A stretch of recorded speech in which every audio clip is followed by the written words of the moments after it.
उसी ने मेरे कब्र पर आके मुस्कुरा दिया, जब उसी ने मेरे कब्र पर आके मुस्कुरा दिया, बिजली चमक के गिर पडी, सारा कफन जला दिया. जेव्हा कफन सगळं जळून जातं ना तेव्हा दफनच व्हायचं नाही असं ठरवलं जातं.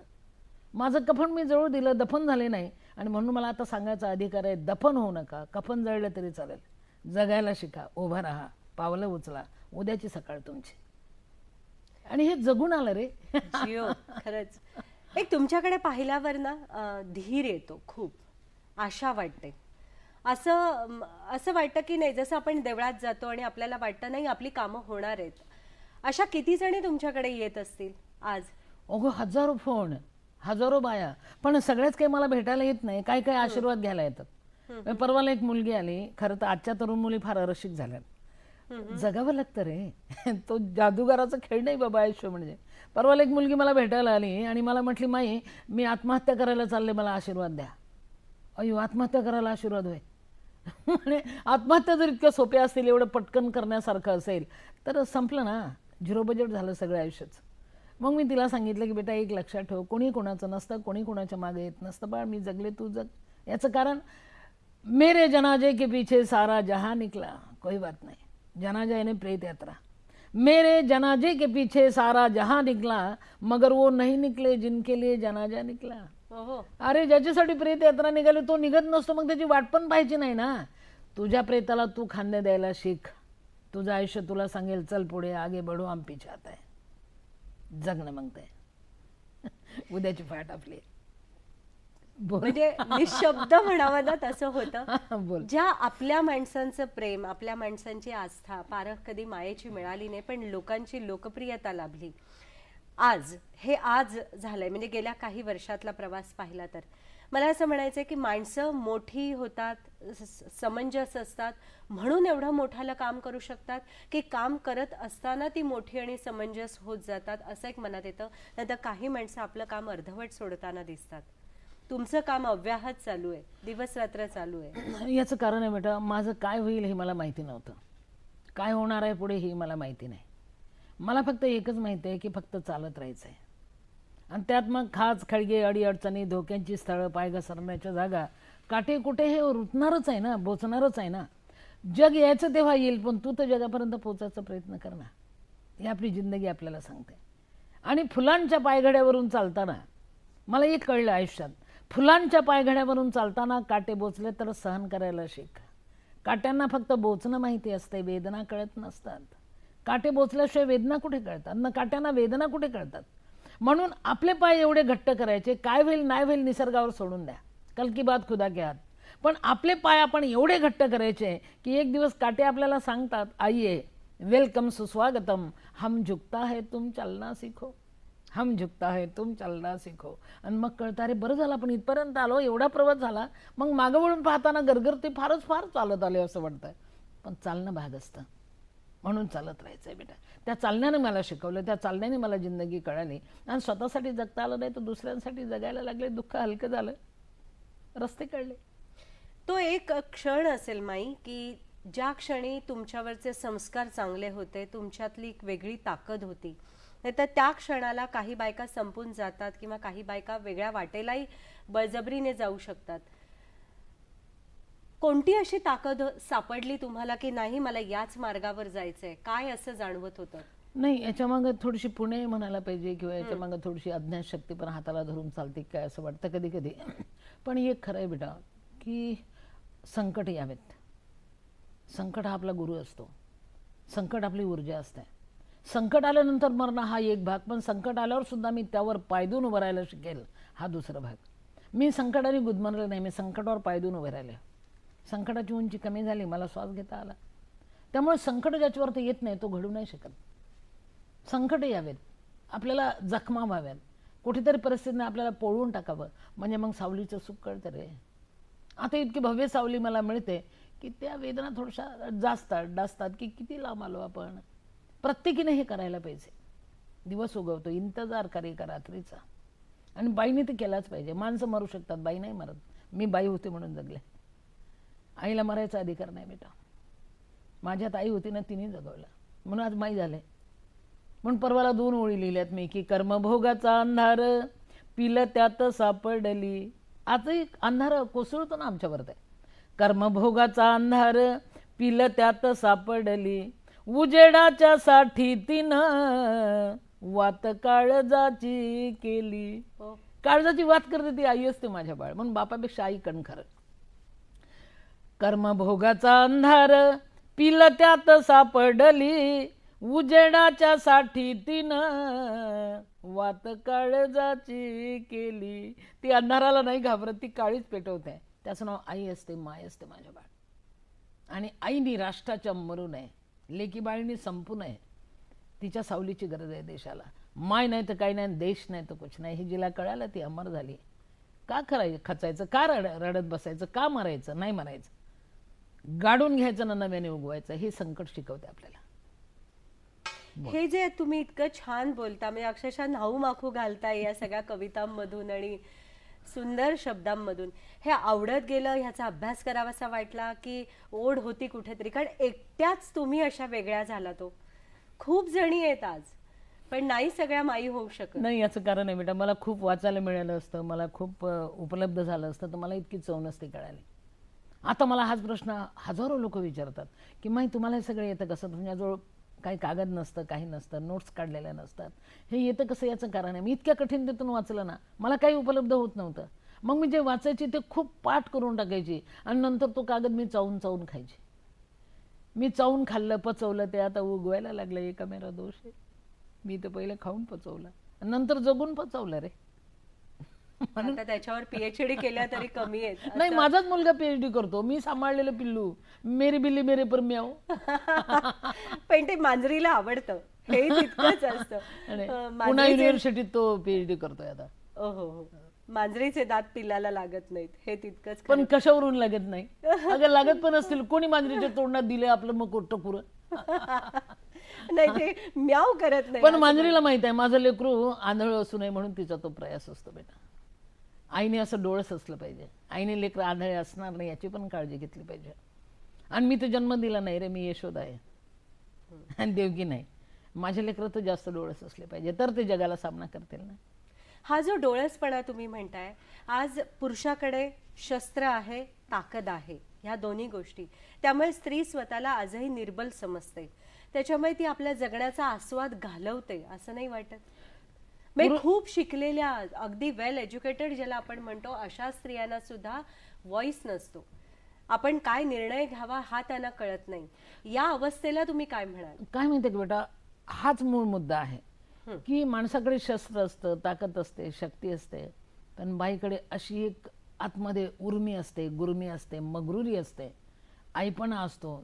ती आतली ऊर्जा असते, ती तिनं ओळखली ना, संपलं जिंदाबाद. ती म्हणून मला का केलं असं, मला का टाकून दिलं, मला का सोडून दिलं, असं काय झालं आणि मी आता कसं जगू, असा विचार केला की ती मेली. तिने हा ठाम विचार केला पाहिजे की ये भी कुछ कम नहीं तेरा दर छूटने के बाद, ये भी कुछ कम नहीं तेरा दर छूटने के बाद, हम अपने पास आए दिल टूटने के बाद. अरे कोई बात नहीं, हम जिंदा रहना मांगता है अभी, खुद के लिए नहीं, चल छोड़ दिया औरों के लिए. जगलीच ती माय आहे, तिला मरायचा अधिकार नाही. बाप मरू शकतो, बाई नाही मरू शकत बेटा. म्हणून एक लक्षात ठेव, या महाराष्ट्रातले उदाहरण आहेत की बाप मेला ना, आई नाही मरत, पण आई मेली असेल तर बाप दुसरी आई घेऊन येतो. आई मात्र धुणी भांडी करून लेकराला जगवते, पोसते, मोठं करते. कितीतरी महाराष्ट्राचे क्लास 1 ऑफिसर विधवाईचे मुलं आहेत माझ्या बाळ. का? ती आई आहे बेटा. पण पोरं इतके बदलतात ना आजकाल की मोठे झाले की लग्न झालं की पोरं पण ना, माय मावली फजित पावली, बायको आली दुनिया दावली. ऐसा क्यों रे? अरे तुझ्या अंगाखालचं ओलं फडकं तिने अंगाखाली घेतलं ना, कोरडा पदर तुझ्यावर टाकला लेकरा, एवढा बदललास रे तू. ते पोरग नाही, तिच्यासाठी त्यांनी केलं आणि तिला अपेक्षा पण नाही रे. काळीच खाली पडलं तरी ती विचारते लागलं का रे बाळ तुला. ती आई असते माझ्या बाळ. म्हणून माझ्या महाराष्ट्राची आई कणखर आहे आणि मी महाराष्ट्राच्या मातीचे, मला थकून चालणार नाही आहे. आणि प्रत्येक मुलीने ही जाण ठेवली पाहिजे, महाराष्ट्र माझा देश, जय महाराष्ट्र तर जरूर आहे, पण भारत माता की जय म्हणणाऱ्या देशाची मी आहे. माझ्या देशाला माता म्हणतात, मला थकून कसं चालेल? माय थकली, देश थकला, लक्षात घ्या. म्हणून माय नाही तर काही नाही, देश नाही तर कुछ नाही. जगण्यासाठी आमचा जन्म आहे, लडखडत मरण्यासाठी नाही. आज तुमची संस्था जेव्हा तुम्ही सुरू केली तेव्हापासून आजपर्यंतचा प्रवास, आज चांगल्यापैकी स्थिर स्थावर झालेली संस्था आहे, विस्तारलेली आहे. पुढे काय करायचं बेत आहे असं एक. आणि हे करत असताना अनेक मंडळी मदत करणारी असतात, अनेक मंडळी त्रास देणारी असतील, अनेक गोष्टींनी परीक्षा पाहणारे कसोटीचे क्षण येत असतील.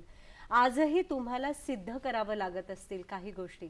असे क्षण येतात तेव्हा तुमच्यातली माई कशी उभी राहते? नाही, काय माहिती का बेटा, आता सराव झाला रे. चांगल्यासोबत थोडंसं वाईट असतंच रे. सगळेच काही समजून घेणारे नसतात, थोडेसे टोचा मारणारे पण असतात रे. मग त्यांनी टोचा मारू द्यायचा, आपण चालत राहायचं, मलमपट्टी करत राहायची. आणि दुसरं एक म्हणजे माझा मोठा भाग हा की माझी पालखी माझ्या लेकराचा खांद्यावर घेऊन चालतात. जशी उदाहरणार्थ चिखलदऱ्याचं माझ्या अरुण सपकाळ तो चालवतो, माझ्या प्रॉपर पुण्याचं माझी मुलगी ममता सपकाळ ती चालवते, तर सासवडचा माझा दीपक तो चालवतो. म्हणजे मी तर सगळ्या ठिकाणी पुरू शकत नाही, तर विदर्भाचा माझा मनीष तो चालवतो. काय माहिती का, माझ्या मुलांनी माझी संस्था खांद्यावर घेतली आणि मला जगणं सोपं झालं बेटा. किती आणि मुलं आहेत आज? मुलं तर हजारो आहेत, पण घातल्या पाण्याने गंगा वाहत नाही रे. या पोरांना मी काही जबरदस्ती करू शकले असते का? नाही, माझा हट्ट नव्हता तसा. मी जगले बाबा, तुम्ही जगा. पण त्यांनी माझ्या पावलावर पाऊल टाकून आजच माझ्या डोळ्यासमोर माझी जबाबदारी घेऊन वाटचाल करायला लागलेत, याचा मला आनंद आहे ना. दुसरी फळी तेवढ्याच ताकदीची तयार आणि झाली. माझ्यापेक्षा ताकदीने, कारण मी अडाणी होते रे. चौथी पास आपटाईम असलेली बाई काही करू शकते, मला अक्कल पण नाही, मला काही कळत पण नाही, लिहिणं वाचणं थोडंसं ते एवढंच कर. आणि ही अडाणी बाई काय करू शकते, हा प्रश्न होता. पण मी इथपर्यंत आणलं. आता माझ्या लेकराने खांद्या द्यायला सुरुवात केली. आणि क्या बात है, हमारी कॉलर टाइट है, अभी हम भी कोई कम नहीं, जिंदाबाद है हमारा जिंदगी. आता खुशी होते मला का लेकरं माझ्या पावलावर पावलं चालतात बेटा, ते थांबणार नाही. आणि मी गेल्यावर माझ्यापेक्षा जास्त जोमाने करतील याची मला खात्री आहे. आज इतकी वर्ष झाली, इतक्या सगळ्या गोष्टी आहेत, तरी मुलांची संख्या वाढतीये, याविषयी तुम्हाला काय वाटतं? मुलं येत आहेत, सारखी येतात, अनाथ म्हणून आणून सोडली जातात, अनेक गोष्टी होतात. का हे होतंय? लोक अजून नाही शहाणी होऊ शकत, काय होतं? खरं सांगू का बेटा, पहिला जिव्हाळा राहिलेला नाही, पहिली माया राहिलेली नाही. प्रत्येक जण आपापलं बघते. आई सुद्धा मुलाला दुय्यम दर्जा देते. हे शिक्षण करते. शिक्षणाने ना बाई माय झाली नाही, शिक्षणाने ती मॉडेल बनली, एवढं खरं. कारण दूध पण पाजत नाही ना, का तर शेप बिघडते म्हणे. मला एक सांग, अगं आमच्या काळातली बाई अंगावरचं दूध पाजत होती, विचार राष्ट्राचा करत होते, त्यामुळे लेकरू घडत होतं, सुदृढ होतो आणि अंडरग्राऊंड विचार त्याच्या पोटात जात होते ना. त्यामुळे थोडीशी परिस्थिती बदलली बेटा, थोडं शिक्षण बदललं, शिक्षण वाढलं. जे तो म्हणते हम करे सो कायदा, बारी मागे पुरी करो. त्यामुळे काय माहिती का, लेकराकडे थोडं दुर्लक्ष होतं माझ्या बाळ. बापापेक्षा आईने जास्त लक्ष देणं भाग आहे, तिची ती जबाबदारी आहे बाळ. आणि मग अशा पद्धतीने ते लेकरं मग थोडेसे वाटा शोधतात. मग काय ॲक्सिडेंटली कुठे कुठे जातात, कुठल्या कुठल्या संस्थेत जातात. पण जर लहान असेल ना त्यांच्यावर संस्कार केले तर ते जास्त डबल जोमाने उभे राहतात. हा अनुभव माझा आहे. फक्त त्यांना प्रेम हवं असतं बेटा, प्रेमाचे भुकेलेले असतात. 2 घास तुम्ही कमी द्या चालेल, पण प्रेम करा. नुसतं प्रेमाने तोंडावर हात फिरवला तरी ब्रह्मांड आठवतं रे त्यांना. जगतात बेटा, आनंदाने डोळे भरतात. म्हणून प्रेम प्रेम हवंय, प्रेम. आणि हे माहिती पाहिजे प्रत्येकाला की जमली तर प्रीती आहे, संपलं तर प्रेत आहे. काना मात्रा वेलांटी उकार बदलतात, शब्द जागा नाही सोडत. प्रीती या प्रेत हे ज्याला कळालं तो अमर झाला ना. त्या लेकरांना प्रीती कळावी, त्याचं प्रेत होऊ नये, हीच तर काळजी मी घेते. आणि किती शब्दांचं सामर्थ्य आहे की टिंब दिलं तर चिंता, काढून टाका टिंब त्याची चिता बनते रे. हे चिता आणि चिंता यातला फरक कळावा, एकच टिंबाचा फरक आहे ना. ते टिंब कळालं तो वाटचाल करतो, मला ते कळालं. आज शिकलेल्या बायका, आज जर वर्तमानपत्र उघडली तर आपल्याला अशा बातम्या दिसतात की चिंता आणि मग पुढे चिता, लेकरांना घेऊन उड्या मारतात, आत्महत्या करतात. अशा वेळेला तुम्ही काय म्हणाल? शिकलेल्या बायका काही गरज नाही ना, ही वेळ येते. प्रश्न हाच मुद्द्याचा आहे की का म्हणून उड्या मारता, का म्हणून मारता. तुमच्या डोळ्यासमोर उदाहरण आहे की एक सिन्नूताई सपकाळ न शिकता सुद्धा सगळ्या जगाला उभं करू शकते, मायेचं पांघरून घालू शकते, संस्थेचं श्रमाचं आभाळ उभं करू शकते. तुम्ही शिकल्या सवरल्या बाया पोरांनाही मारता आणि स्वतःही मारता का? पण कोणी अधिकार दिला हा तुम्हाला? लेकरांनाही मारून तुम्ही मारता. तुम्ही आया आहात का दाया आहात ना बेटा? मरण्यासाठी जन्म नाही आहे. आणि शिक्षण मरायला सांगते का रे? शिक्षणाची परिभाषा बदलली पाहिजे बेटा. शिक्षण म्हणजे दुबळ्यांना आधार देणं, शिक्षण म्हणजे स्वतःसाठी जगता आलं नाही तर दुसऱ्यांसाठी जगणं, शिक्षण म्हणजे रिकाम्या तोंडी घास भरवणं. शिक्षणाचा अर्थच आहे की बहुजन सुखाय बहुजन हिताय. ते तुम्ही समजून घेत नाही. नुसतं पुस्तक वाचणं म्हणजे शिक्षण नाही ना, जगणं कळणं हे शिक्षण. बोल. तुमच्या नजरेत एका तऱ्हेचं प्रेमही आहे आणि जरबही आहे. आज शिकलेल्या मुली, किंवा मला असं नाही म्हणायचं, अमेरिकेपासून तुम्ही सगळीकडे जाऊन आलात अनेक ठिकाणी, तुम्हाला असं वाटतं आजची स्त्री खूप ताकदीची होतीये? होते ना, पण तिने ताकद पाहिजे तिकडे वळवली पाहिजे, एवढंच. तिने पाहिजे तिथे रुजू झालं पाहिजे रे बाळ. तिच्या मुळ्या घट्ट गेल्या पाहिजे आत, तरच तिला कळेल जगणं. ताकदीने तिने उभे राहिले ना, माझ्यापेक्षा ती जास्त करेल रे. मी तर अडाणीच होते, काय अक्कल. तुम्ही साध्या राहिलात, तुम्हाला फार म्हणजे अजूनही तुम्ही आज खरं तर आहे, पण तरी आज तुमची राहणी साधी आहे, विचार उच्च आहेत. आज खूप तऱ्हेचा चंगळवाद आहे, त्याच्यामध्ये स्त्रिया ओढल्या जातात, फसल्या जातात. एकंदरीतच मनुष्य स्वभाव कुठेतरी वृत्ती, आणि माणूस चांगला असतो पण वृत्तीमुळे त्याचा हे होतो. या गोष्टीला सुद्धा म्हणजे एकंदरीतच आपले आचार विचार आणि समाजाची जी सगळी रचना चाललेली आहे, मला असं म्हणायचंय, अशा किती माई अजून आमच्या समाजाला हव्या आहेत. आणि ह्या माईंची जर गरज लागायला लागली तर आपला समाज कुठे जातोय. असं एक माई हव्यात, प्रत्येक घरामध्ये एक खरं तर माई हवी. होईल होईल, आपण स्वप्न बघूया. माई हवी रे, आई हवी रे बाळा.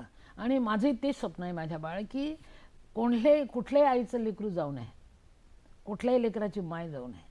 आणि समजा एखाद्या लेकराची माय गेली ना, तर ती रिकामी जागा मला भरता यावी. हेच तर माझं स्वप्न आहे बेटा. मग एक माई काही सगळ्या जगाला नाही पुरणार रे. किती मायाची आज गरज आहे ना, होणार आहे. थांबणार नाही आमच्या राष्ट्राचा वसा, तो चालतच राहणार. दिवस उगवणार आहे, एका रात्रीचा इंतजार करू. आता परत नव्याने आयुष्याकडे बघणं भाग आहे, महिलांनी सुद्धा बदलणं भाग आहे. खूप शिका, पण मागं वळून बघा रे. ती माती तुम्हाला सांगेल, आमची नीती आणि संस्कृती तुम्हाला बळ देईल. तिचे पूजक व्हायला शिका, नुसतंच वरवर जाऊ नका. त्याची गरज आहे आज. काय राहून गेलं असं वाटतं? खूपशा गोष्टी राहिल्या, त्या वयामध्ये सगळी हौस मौज राहिली, सगळ्याच गोष्टी राहिल्या. इतका सुंदर चित्रपट तुमच्यावर निर्माण झाला, अनेक पुरस्कार त्याला मिळाले. तुम्हाला स्वतःला नाही वाटलं काम करावं असं? नाही, मी जगले ना. आता ते जगणं कोणी उभं करावं. आणि आता माझ्यावर एक काय काय लोक मागे लागले, ते हे करू ते करू ते करू. बघूया आता काय होईल, ते चालू आहे प्रयोग. तुम्हाला एक आत्मचरित्र खरं तर तुमचं आहे, मी वनवासी, पण तरीही त्याच्या काही म्हणजे ते पुस्तक काही ठिकाणी मिळत नाही, त्याच्यावर आणखीन काही त्याचं पुनर्लेखन करून आणखीन काही असे काही गोष्टी. काय माहिती का, मला पुनर्लेखन करायचं आहे, लिहायचं आहे. आता माझं पुस्तक ताबडतोब मला बाजारात आणायचं आहे. प्रश्न हाच आहे की जेव्हा मी पुस्तक छापलं तेव्हा कोणी घेतलं नाही. आज पुस्तकाची मागणी इतकी आहे की मला लिहायला वेळ नाही. सगळं उलटं झालं ग. त्यामुळे आता मला लिहायचं आहे बेटा, पुस्तक छापायचं आहे. घराघरात माझं पुस्तक जावं, प्रत्येक बाईने ते चाळावं आणि त्याने विचार करावा, माई जगले मी पण जगणार आहे. बस जगायचं आहे, आपला जन्म जगण्यासाठी. ही सगळी प्रेरणा म्हणजे तुमच्या बोलण्यातून बहिणाबाई खूपशा दिसतात किंवा येतं. काय असं वाचावं करावं आजच्या स्त्रीने, म्हणजे तिला असं काहीतरी मिळेल असं एक? आपल्या समोरचा पहिला आदर्श म्हणजे बहिणाबाई आहे. बहिणाबाईंनी सांगितलं रडूच नका. केवढा मोठा आदर्श दिला तिने, केवढा मोठा आपल्याला हुकूम केलाय तिने की रडूच नका बाया. जर रडायला आलं तर अश्रूला हसरं करून टाका. अडाणी बाई, अरे मला तरी टफ लिहिता वाचता येते, तिला तर येतच नव्हतं ना. पण ती सांगते बायांना रडू नका, रडायला आलं तर आसवांना हसरं करून टाका, नो प्रॉब्लेम. बहिणाबाई तिच्या शब्दात, अरे रडता रडता डोळे भरले भरले, आसू सरले सरले, आता हुंद के उरले. केवढा शोध लावला. आता हुंद के उरले, नाही जीवाले इसावा, अरे आसवा बिगर रडू नको माझ्या जीवा, रडू नको माझ्या जीवा, तुले रड्याची रे सव, आसू हा सव, ह्यात संसाराची चव. एक अडाणी बाई शाळेतनं गेलेली जगाला आदेश देते की आसवांची चव खारट असते, गोड नसते, ती चाखायला शिका. आणि अश्रू डोळ्यात आले तर त्याला हसरं करायला शिका. जगू शकता तुम्ही. हे मी नाही, बहिणाबाई सांगते. केवढा मोठा आदेश आहे तिचा. आणि आम्ही खचून मरतोय? अजिबात नाही. मरण्यासाठी आम्ही जन्माला आलोच नाही. म्हणून एकच शेवटचा प्रश्न, तुम्ही सांगताय लोकांना, मी सुरुवातीला म्हटलं तसं तुमच्याकडे पाहून धीर वाटतो, आशा वाटते, पण प्रत्येकीला ही ताकद झेपत नाही हेही जाणवतं. त्यामुळे एकच माई होतात, एकच लक्ष्मीबाई होतात किंवा एकच आमटे परिवार, हा जो काही प्रकार आहे ना, मला असं म्हणायचं आहे की प्रत्येकाचा एक जीव आहे आणि त्या जीवामध्ये त्याला स्त्रीत्व आणि पुरुषत्व ह्या दोन्ही गोष्टी निभावायच्या आहेत आणि ते पूर्णत्वाला न्यायचं आहे. काय तुम्ही एक शेवटलं वाक्य किंवा असा छानशा 4 ओळी सांगाल? की हा जीव असा असा फुकू नये कोणी, किंवा असा काल आज गेला, आयुष्य गेलं, काहीही करता आलं नाही. सुरेश भट म्हणतात की जन्मलो तेव्हाच नेत्री आसवे घेऊन आलो. कोणाला उसने मागायची गरज नाही, माझे आहेत माझ्याजवळ आहे, प्रत्येकाचे. सुरेश भट म्हणतात जन्मलो तेव्हाच नेत्री आसवे घेऊन आलो, दे तुझी आकाशगंगा बोल मी केव्हा म्हणालो. घेतला मी श्वास जेव्हा कंठ होता कापलेला, पोळलेला प्राण माझा बोलण्याआधीच गेला. जीवनाची प्रेतयात्रा थांबली जेव्हा स्मशानी, घेतला काढून खांदा ओळखीच्या माणसाने. ओळखीचे माणसं खांद्या काढून जातात ना, तुझे खांदे मजबूत कर आणि जगायला लाग.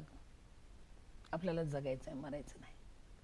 हे सुरेश भट सांगतायत. आम्ही ते फक्त जीवनात उतरवायचं आहे, एवढंच खरं. आता नवीन केलेल्या एखाद्या 4 ओळी त्याही आम्हाला ऐकायला आवडतील. अजून सुचतं या सगळ्या गडबडीमध्ये? खरं म्हणजे हे सगळं जे ऊर्जा आहे ना बेटा, ती त्यातल्या त्यात गरिबीतून येते. चटके फार खाल्लेले असतात ना, त्यामुळे दिवा नसला तर काळीच पेटवायचं तिलाच कळते. म्हणून बहिणाबाईचे 4 ओळी आहेत की नाही दिव्यामध्ये तेल, याचं नाव गरिबी आहे बेटा. या गरिबीतून मी आले रे, माझा वसा हा आहे. बहिणाबाई सांगते नाही दिव्यामध्ये तेल, कशी अंधारली रात, तेल मिळे एकदाच नेली उंदरान वात.